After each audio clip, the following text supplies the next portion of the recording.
aking langit. Ito ang tahanan ng aking langit. Ako'y kanyang kinukupo Ako'y kanyang pinupupo at tinutulungan upang maging malakas, maligaya, at kapakil-pakinabang. Bilang ganti, ay diringgin ko ang payo ng aking mga magulang. At diringgin ko ang gintong aral ng aking ama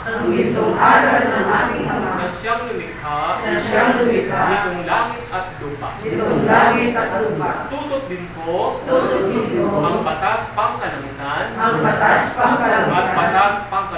at batas pangkalupaan. Tutuparin ko ang aking tungkulin bilang isang mabuting mamamayan, makabayan, at masunurin sa batas. Paglilingkuran ko ang aking bayan ng walang pag-iimbot at ng buong katapatan. Sisikapin ko maging isang tunay na Pilipino at magsisikap na maging ganap na anak ng Diyos sa isip, sa salita, at sa gawa.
La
makatipong magkakapatid, upang sa inyo ay mabuhol ng pagpupuri at sa inyo ay mamitag. Tuloy pasalamatan sa mga biyayang kaloob nyo sa amin. Gabay at pangangatnubay na dulot ng iyong pag-ibig at pagmamahal na sa aming mga anak ninyo na pinili at tinitira. Ang aming awit ng pagpupuri, nawa ito ay magsilbi, insenso at kamanyahan, na pangsob sa iyong kadakilaan, na sa inyong harapan ngayon ay aming iniyaan. Amen.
Papuri sa pangalan ni Amang Iskopus.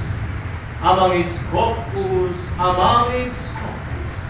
Dakilain ang iyong pangalang inihayag niyo po sa amin, at inyo na po nawa kaming taglawan at patnubay. May pagtagumpay ang may palagala ang iyong bagong pangalan at ebanghelyo sa buong kalupaan. At makamit po nawa namin ang pangalan ninyong buhay na walang hanggan. Amen. Amang Iskopus, sumasalangit ka, sambahin ang pangalan mo. Mapabilang po kami sa pinaghaharian mo dito sa lupa tulad ng nasa langit. Patuloy niyo po kaming biyayaan at pagpalain sa araw-araw. At patawarin niyo po kami sa aming mga pagkakasala, tulad ng pagpapatawad namin sa mga nagkakasala sa amin. At huwag mo po kaming iharap sa mabigat na pagsubok. At ilayo niyo po kami sa lahat ng masama, sapagkat sa iyo ang kaharian, ang kapangyarihan, at ang kapurihan. Kaya Amang Iskopus, kami ngayon sa iyo ay patuloy na nagsusunod. Ang iyong gabay at patnubay sa bawat isa, naway patuloy na ang iyong mga anak ay maging matatag at tunay ang maging malawak ang bawat pagkunawa. Sa lahat ng mga pagsubok na siyang dumarating sa bawat buhay, ay tunay ang lalong umati at magpakatatag ang bawat isa.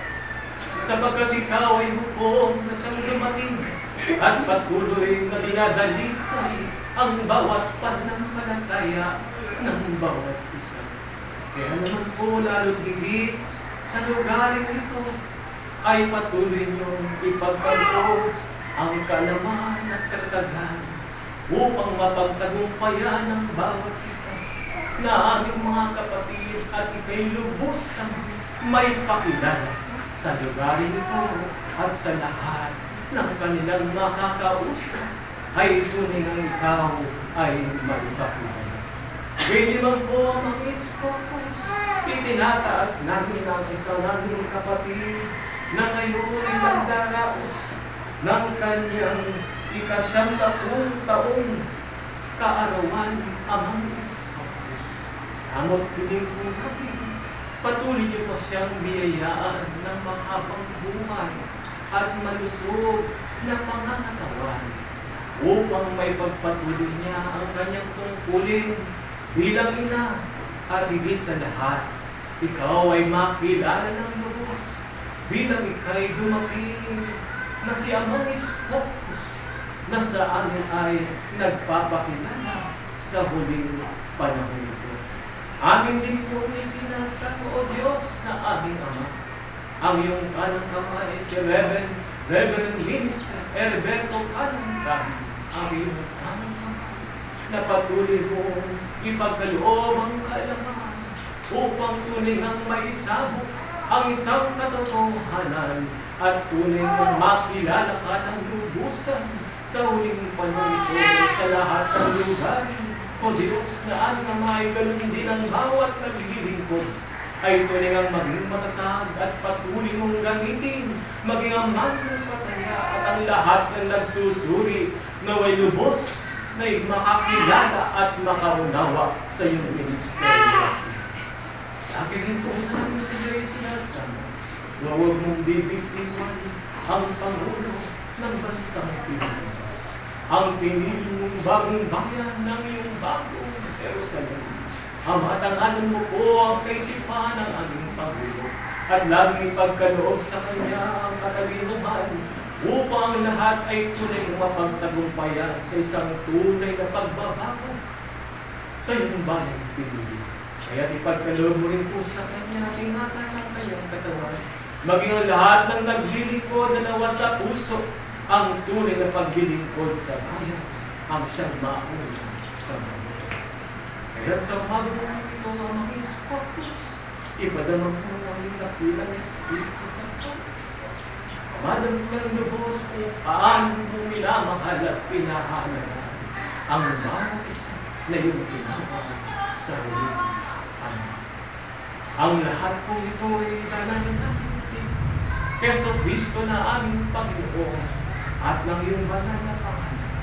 Iskopos, kalinis-linisan, meron at magkat sa walang hanggan.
Amen. Magsimpo ng mapayapa.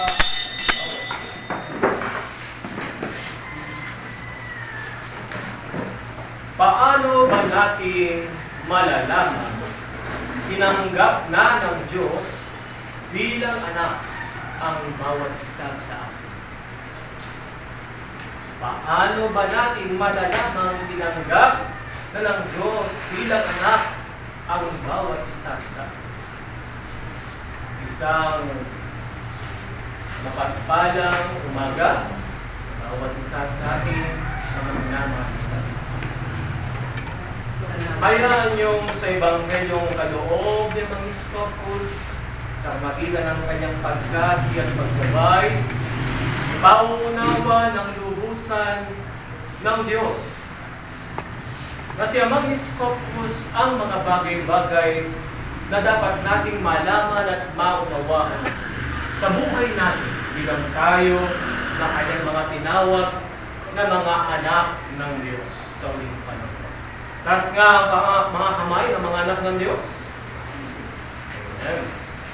Ayan ang mga anak ng Diyos.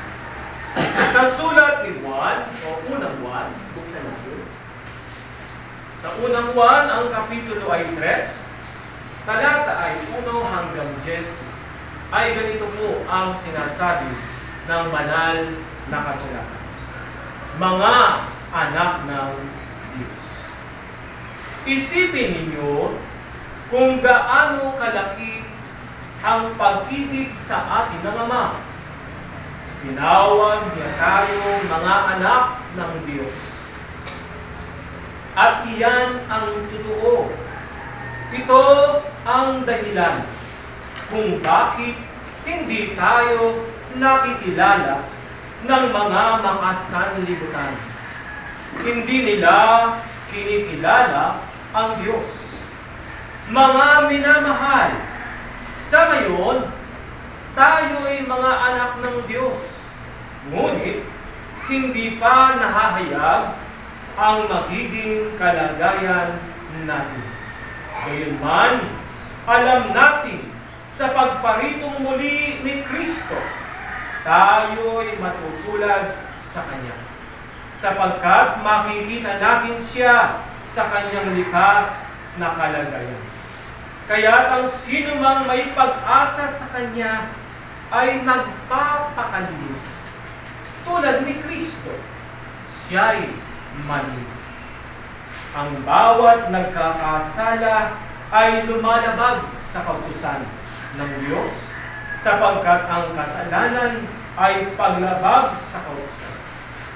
Nalalaman ninyong naparito si Kristo upang pawiin ang ating mga kasalanan. At siya'y walang kasalanan.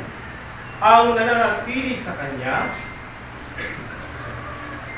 ay hindi nagpapatuloy sa pagkakasala. Ang sino mang nagpapatuloy sa pagkakasala ay hindi nakakita ni nakakilala sa Kanya. Mga anak, huwag kayong padaya kailanman o kanino man. Ang sino mang gumagawa ng matuwid ay matuwid. Katulad ni Kristo, ang nagpapatuloy sa pagkakasala ay kampon ng diablo. Sapagkat sa simula pa'y gumagawa ng kasalanan ang diablo at naparito ang anak ng Diyos upang wasakin ang mga gawa ng diablo. Ang tinanggap ng Diyos bilang anak niya ay hindi nagpapatuloy sa pagkakasala, sapagkat siya'y may bagong buhay na galing sa Diyos. At yamang ang Diyos ang Ama niya, hindi niya maaaring o hindi siya maaaring magpatuloy sa pagkakasala. Dito makikilala kung sino ang mga anak ng Diyos at kung sino ang mga anak ng diablo. Ang sino mang hindi gumagawa ng matuwid ay hindi umiibig sa kanyang kapatid at hindi anak ng Diyos. Ang mabuting balita, purihin ng Diyos. Amen.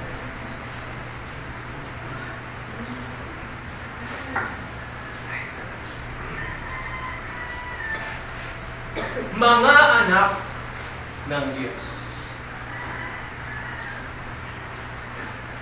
Masarap bang pakinggan ang salitang mga anak ng Diyos? Pag sinabing mga anak ng Diyos, ano ba ang maaaring isipin kapag sinabing anak ka ng Diyos? Kailangan ba sa anak ng Diyos nagmumura? Kailangan ba sa anak ng Diyos gumagawa ng mga bagay na lihis ay tinuturo ng aral na ating binabasa? Hindi ba dapat kapag sinabing anak ng Diyos at may mga taong umaangkin din naman, anak din ako ng Diyos, hindi lang ikaw, no? Kaya, ganyan minsan magsalita ang ilan at inaangkin nila na sila rin mga anak ng Diyos. Sabihin natin, lahat nga na may mga anak ng Diyos. Sapagkat tayong lahat ay mula sa Diyos. Siya ang lumikha sa bawat isa sa atin. Hindi tayo lalabas dito kung hindi tayo nagmula sa Diyos. Meron ba rito tinatawag na putok sa buo? Ang mabisnan ko, putok sa buo. Nabigla na lang lumitaw at naging tao. Wala naman siguro. Lahat ay dumaan ayon sa proseso. Dito ba? Na niloob ng Diyos. Bagamat tulad ng anak ng Diyos, ang kanyang pagsilang ay isinulat na upang malaman ng tao ang pagdiligtas ng Diyos sa kanyang mga anak.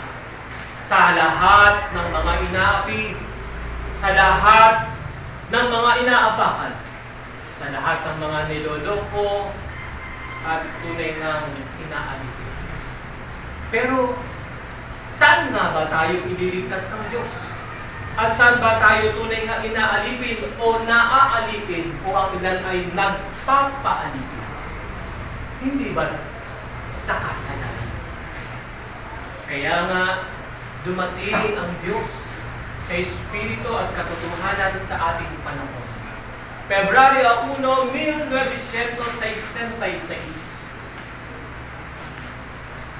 Bumalik siya upang ang bawat isa, ang mga bingi ay makarinig, ang mga bulag ay makakita, ang mga pipi ay makapagsalita. Sa pamagitan ng kanyang mga aral at turo, bilang pagkain ng bibigay buhay, kung ito ay tunay ang tatanggapin ng bawat isa, mangyayari at magaganap ang kalooban ng Diyos na siyang nilikha sa bawat isa sa atin. Sapagkat sabi nga sa unang Timoteo Kapitulo 2, Talata 3, ito ang mabuti at nakalulugod sa Diyos na ating tagapagligtas. Na ang ibig ay maligtas ang lahat ng tao at makaalam ng katotohanan. Sino ba yung katotohanan ito? O ano ang katotohanan ito? Di ba tuminika din naman ng Panginoong Kristo nung siya'y namuhay sa panahon ng mga Hudyo? Ako ang daan, ang katotohanan, at ang buhay. Walang paroroon sa Ama kung hindi magdadaan sa Anak. So sa pangatli, sa ating panahon ay lubusang ngayong ipinaunawa sa pamamagitan ng pagkasi at paggabay ng Espiritu Santo sa ating lahat. Ibinibigay niya ang buong katotohanan sa ating panahon sapagkat ang katotohanan tinanggap natin nung tayo'y nananampalataya sa ikalawang misteryo ng Diyos ay nalambungan ng mga matatalino na siyang bumabasa sa banal na kasulatan. Tayo ay sumunod at itinuring na ang kanilang mga itinuturo ay itinuro ng Diyos. Pero hindi pala, sapagkat ito ang ibinunyag ng Espiritu Santo sa ating panahon. Sapagkat sabi nga pagdating ng Espiritu, siya ang magpapaunawa ng lahat ng bagay na hindi natin nauunawa. Sa mga tipaga, ito ang ating ginaganap sa ating panahon ay ang kalooban ng Diyos, Espiritu Santo, kung paano siyang sasambahin ngayon, unang-una at tatawagin sa kanyang pangalang Iskopos na sa atin ay nagpapatawag ng Ama. Kaya hayaan niyo sa ating Ebanghelyo ay sa paggabay at pagkasi ng banal na Espiritu na si Ama Iskopos ay ipagkaloob sa atin ang lahat ng ito upang ating lubos na maunawa.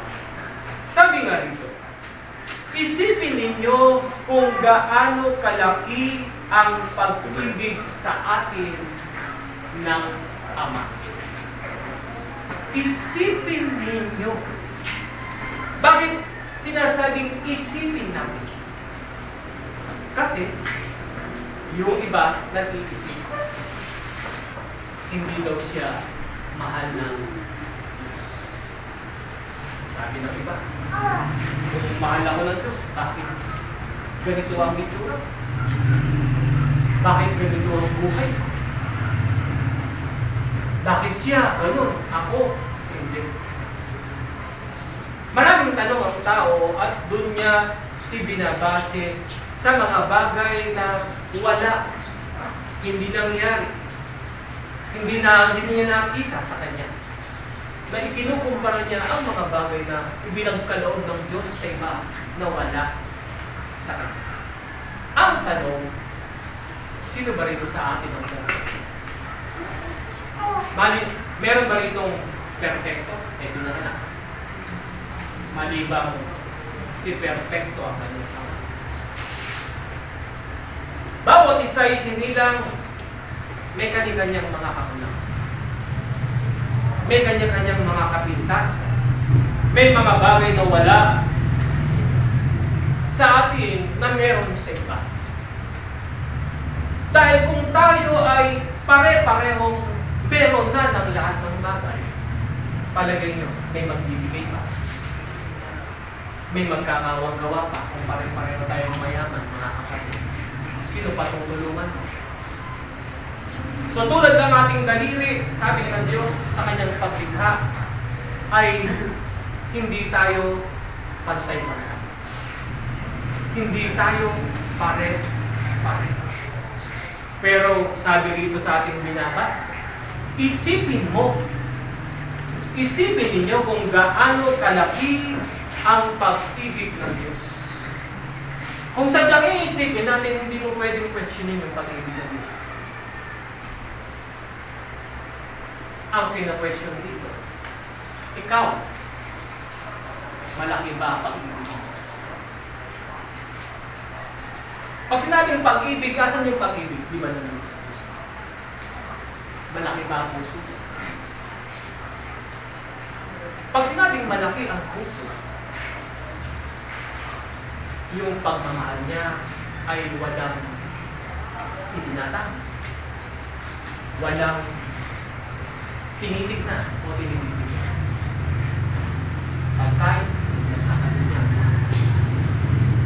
Pag sinabing malaki ang puso, sigurado yan, matulungin, mahabagin, mapagmahal, handang tumanggap, kabiguan, kamalian, kapintasan ng kanyang kapwa. Hindi ito basta-basta na kapag nagagalit o nagtatanim ng galit dahil malaki ang pag-ibig. Pero sa ating tao, marami sa atin, sabi nga sa aral, ang iniibig lang natin yung nagmamahal din sa atin. Yung tinutulungan natin, yun ang din tumutulong sa atin. Yung binibigyan natin, o yung nagbibigay sa atin, yun ang din ang binibigyan. So sa makatwid, mayroong tinatawag na pagtataka. May binibigay at may binibigay. Ganyan ang pag-ibig ng tao na siya ang iginagawad sa kanyang kapwa na mayroong tinatawag na malaki. Kapag malaki ang pag-ibig ng isang tao, kayang magpatawad. Kayang ibigay kung anong hinihingi at kung anong ikaibigayan ng taong kanyang minahal. Sapagkat yan ang tunay na nagmamahal at may malaking pag-ibig sa sino? Sa kanyang kapwa-tao. At gayon ang Diyos sa bawat isa sa atin. Dahil sa pag-ibig niya sa atin, hindi ba nakasulat? 1:16. Sapagkat gayon na lamang ang pag-ibig ng Diyos sa atin. O sa sanlibutan, ibinigay niya ang kanyang bugtong na anak upang sino mang sa kanya ay sumampalataya ay huwag mapahamak, kundi magkamit ng buhay na walang hanggan. So, isipin niyo mga minamahal. Sa kasaysayang na itala sa banal na kasulatan, hindi man natin nasaksihan. Pero sa paglalarawan ng tao sa panahon ito ay ating nang nakikita ang hirap at tiniis ng Panginoong Kristo. Yung sasakit ang tinatawag na mahal na anak. At sa pamagitan pa rin ng kanyang pagkasi at paggamit ng kanyang mga lingkod, ay ginagamit niya upang ipaunawan ng lubusan ng dakilang pag-ibig ng Diyos sa tao. Kaya ganun na lamang kalaki. Bakit? Tulad ng binasa natin sa unang Timoteo, verse 2 and 3, chapter 2, verse 3, na ang lahat ang gusto niya maligtas. Kayo bang lahat na nandito gusto nyo maligtas? Ulitin ko, kayo bang lahat dito gusto nyo maligtas? Dapat na. Sapagkat gayon ang ginagawa ng Diyos. Ginagawa niya ang lahat para sa atin. Pero wala siyang magagawa sa ayaw makinig. Dahil ang panawagan ng Diyos sa panahon ito, ang may pakinig ay makinig sa sinasabi ng Espiritu sa mga iglesia.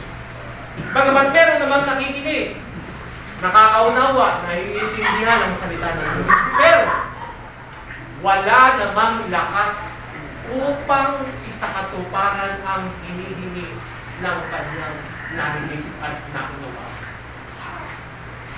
Dahil mas malakas pa rin ang hatak ng sanlibutan ito kung saan nandito tayo ngayon na sadyang ang lahat ay ginagawa rin ng Diablo sa panahon natin ngayon upang tayo ay patuloy na akayin at hilayin sa pagkakasala upang tayo hindi magkamit ng kaligtasan at buhay na wala. Kaya sabi dito, tinawag niya tayong mga anak ng Diyos at iyan ang totoo.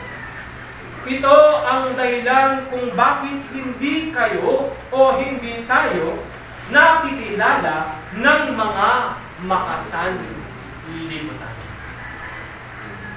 Bakit? Minsan tayo, sinasabi dito na hindi tayo nakikilala ng sanlibutan. Kayong paglinggo, sasamba ka. Nakasuot ka ng puti. No? Sumaharap ka na sa Diyos. Pero parang hindi ka nakikilala. Bakit sinabi na hindi nakakilala? Bakit? Sapagkat maaaring ikaw ay tuloy na kilala ayon sa iyong pagkatao kung sino ka. Minsan nga, nakikita ka palang papasok dito eh. O sa mga lugar ka nagsisimula dahil naka-street. Para bang may pangulihan? Bakit? Sapagkat tayo, aminado po tayo pare-pareho o tayong lahat, ay may mga kanya-kanyang mga nakaraan May mga kanya-kanyang mga bagay na nagawa kung sino tayo. Diba? Kahit saan man tayo, sa lugar natin, kilala tayo, doon tayo lumaki, doon tayo sinila. Kilala nila tayo kung ano tayo. Tapos ngayon, makikita nila tayo nasa Diyos. Parang hindi tayo kilala, bakit? Kaya ang nasa isip nila, yung ikaw na dati pa rin na hindi nila nakikita ngayon kung sino. Ito yung isang bagay na sinasabing hindi nila tayo nakikilala. At sadyang hindi nila tayo ikaw ay nakikilala sapagkat sila, ang nakikita nila, yung ating ulo, yung ating pagkakasala at pagkukulo. Kaya ang tao naman ngayon, ganyan naman. Ang tinitignan ay ano? Yung pangit sa iyo ay yung maganda nakikita sa atin. Hindi nakikita. Kaya tulad ng sinasabi niya, mag-focus ang santuaryong ito ay lugar ng mga makasalanan na nagiging banal dahil nagsisikap rin sa Diyos. Dahil sabi pa rin ng mga Scopus last Sunday, ang santuaryong ito, ang pintuan, ang hagdanan ng kanyang kahanan. Kaya papalag ang dito ay pumapasok sapagkat ang pag-asa ay nasa ating ng mga kamay. Nasa ating ng mga kamay. Ang kinakailangan na nga lamang natin ay hawakan na ang ating mga tinanggap. Kung ano nagiging mga patotoo at paano binuksan ng Diyos ang ating kaisipan at damdamin, mula tayo sa mga gawaing makasanlibutan na ngayon ay tumatahak sa gawaing kabanalan, ay sadyang dapat natin ilagay tatagaan ang ating mga sarili sa panahon natin ngayon. Bakit? Bakit kailangan natin natagaan? Sapagkat sadyang gano'n. Gumagawa ka na nga ng mabuti ngayon sa panahon nito eh. Dahil iba pa rin ang sinasabi ng kapwa. Parang ito, sabi ko nga lagi ay sinasangkot ko dito kapag tayo umaakyat ng dito. Sadyang kapwa. Diba? Dahil pataas eh. Pero kapag ikaw'y bumaba, madali.